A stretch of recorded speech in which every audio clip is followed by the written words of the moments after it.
I always picture these guys with lab coats doing these cool diagrams and explaining everything. Like, I don't know how to do that shit. Yeah. I know how this stuff works, and hopefully we can explain it to correlate to what you want to do, not just like some crazy numbers and algebra, and you go home, you're like, well, I don't really know what I'm supposed to do with all that.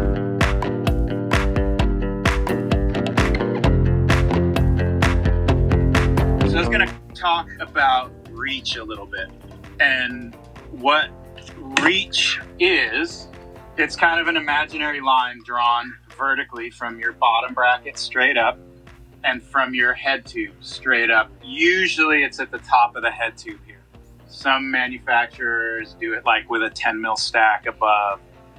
So it's, plus or minus a little bit. But in essence, what reach is the difference between where your feet are and where your hands are. And probably in the last 3 or 4 years, that number has grown substantially.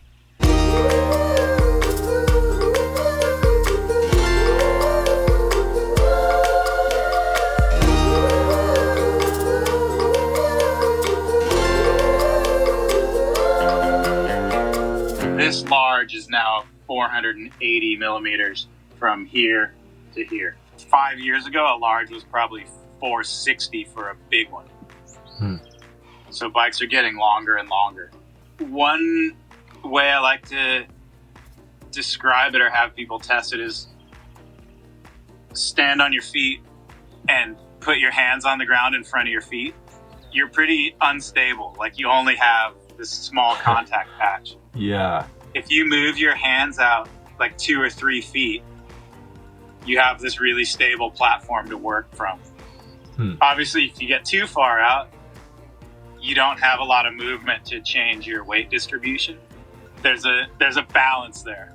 And that would be way more fatiguing too, right? Yeah, Once like you're if out you're too far. stretched out, like if you look at it like a road position, your arms are stretched, your torso's flat already, and it's really hard to go back and forth depending on terrain. You don't want your hands really close to you like old school bikes, and you don't want them way out in front of you either. You kind of want something that works for you. And it's obviously all dependent on not really your height, but kind of how long your legs are, how long your torso is, and how long your arms are. Arms don't really factor into your height, but if you have really long arms, that's going to change your ability to move back and forth too. So you could ride a longer bike. Whereas if you have a really long neck, it's not going to help you at all.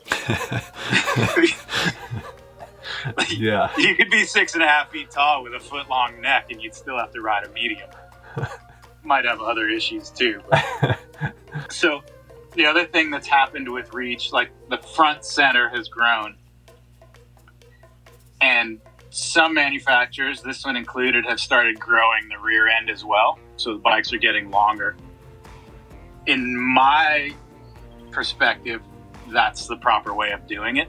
If you grow the front and you leave the back short, like a normal 29er is 432 or 433. So you're getting this really long front end and a short back end. The balance gets a little goofy. You kind of end up far off the back wheel, but then the front wheel's way ahead of you. Whereas if you grow the rear end as well, you stay centered in the bike. And yeah, it does make them longer. It makes them a little bit slower to turn. But I think for most terrains, something a little bit longer than what we've seen in the past is good. So it's like the guys in the lab coats are figuring out how all of these things interconnect, and obviously it's improving. Like, the bikes have gotten incredible. So what does this mean for the average consumer or average rider? Does it just come down to the bike size you're looking at, or what would you say? Yeah, when you're looking at bikes, there's a few things. You need to figure out where you're going to ride, obviously, and pick a travel that's relative to what you're doing. If you're riding smooth, flowy trails, don't go buy a 160 mil enduro bike and expect it to work well.